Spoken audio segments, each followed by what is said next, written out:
ఈ ఉగాది పర్వదినం నుండి బ్రహ్మాండం బద్దలు కొట్టబోయే రాశులు ఈ 5 రాశులు అండి. నవనాయకుల ఫలితాలను పరిగణలోకి తీసుకుంటే మెయిన్గా కన్యా రాశి వాళ్ళు, అలానే ధనుస్సు రాశి వాళ్ళు, కుంభరాశి వాళ్ళు, మరియు సింహరాశి వాళ్ళు, తులారాశి వాళ్ళు, ఈ 5 రాశుల వాళ్ళకి ఈ ఉగాది పర్వదినాన్ని పురస్కరించుకొని వీళ్ళ జీవితంలో మెయిన్గా డబ్బులు సంపాదించడం అనేది వీళ్ళు ఇప్పటి నుండి స్టార్ట్ చేస్తున్నారు. ఎందుకనంటే ఈ 5 రాశుల వాళ్ళకి ఇప్పటి వరకు ఎంత సంపాదించినా ఒక తేనె తీగ కాస్త తేనెను మొత్తం పోగు చేస్తే ఆ తేనెను ఎవరో ఒక బాటసారి వచ్చి దొంగలించుకుపోయినట్టు వీళ్ళ జీవితంలో కూడబెట్టిందంతా ఏదో ఒక రూపంలో పెట్టుబడి పెడతారో ఆ పెట్టుబడి కాస్త ఆవిరైపోతుంది.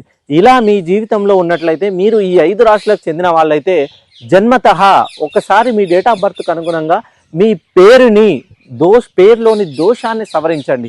మీ పేరుకి కొన్ని ఓవెల్స్ యాడ్ చేసుకొని చూడండి.